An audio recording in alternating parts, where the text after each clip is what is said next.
The lack of safe and reliable water is one of the biggest challenges faced by many KwaZulu-Natal municipalities. This as the province's residents have been urged to use water sparingly to prevent a crisis.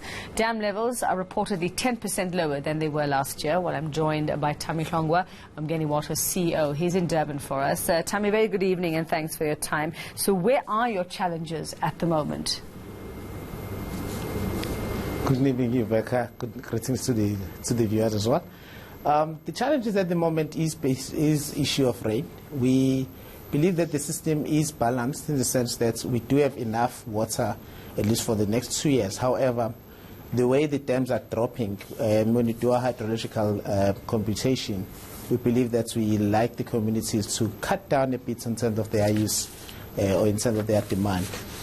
So, I mean, this problem has been going on for a couple of years for you in terms of people having to cut down and play by the rules, or just try and help out a little by just, doing their little bit. Does it seem as if the message is just not getting through?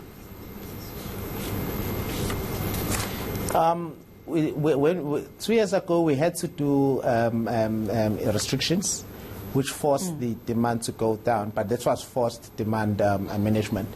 It will appear that whenever we lift up restrictions, the community or the public go back to their normal use of water. And that's where then the problem kicks in, because the amount of water that we have remains the same, in the sense that if the rains are not coming through, the capacities of the dam starts dropping, of the dams and our storage facilities start dropping, and it puts a strain then on the distribution system. So we continuously urge the communities to basically use water sparingly.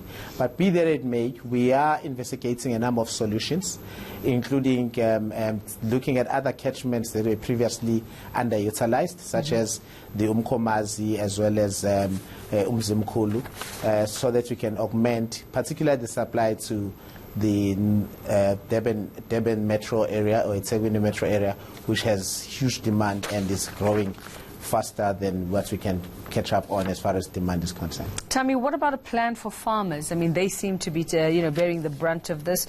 What specifically are you helping them with, or helping them? How are you helping them? On a quarterly basis, we have what we call joint operating committee, where we have all the users of water coming together. The next meeting will be happening sometime next week in November. So we will be looking at that to then see to what extent can we have more allocations, as it were, to the farmers upstream, and then basically have some rationing between the farmers as well as the household users, as it were. So that meeting will then come up with formidable solutions as far as how do we support each other to make sure that we share this resource in a fair manner, so that everyone gets a fair share to be able to continue their operations as well as to continue with life. Now, I just want to go back to what Kokta MEC Sipho Hlongwa had to say back in September, Thami, talking about the Auditor General's report that 50% of the 8 water services authorities failed to meet their target to provide water. This was attributed to poor planning, failure to manage projects, and corruption in the issuing of tenders. Now, those are man-made problems. That has very little to do with weather. It has nothing to do with weather, in fact. How are you, I mean, firstly, what are your thoughts or sentiments on what he had to say, and how are you dealing with that? From the bulk supply side, where we basically mainly operate, we try as much as possible to have our projects synchronized with the municipalities, because once we supply, we need them to then make sure that they connect and then supply to the household. Yes, there will be problems, particularly in relation to project management, purely because of the skills that the municipalities do not have.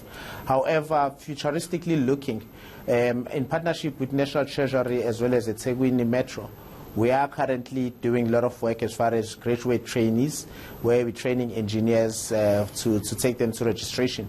And we're hoping that they will be distributed evenly to all the municipalities, so they help with the skill to manage all the projects, the big projects going forward. But key to it is to make sure that the projects are properly planned and are executed in time to actually have formidable effectiveness on the communities that they are meant to serve. Are you confident then, Thami, that you will be able to weather this, that you won't have a day zero there in KZN anytime soon? Currently, within the 7 million population that's Umgeni water is supplying, we're quite confident that we won't have a catastrophe where day zero will apply across. However, there are sections within our area of supply that are worrisome.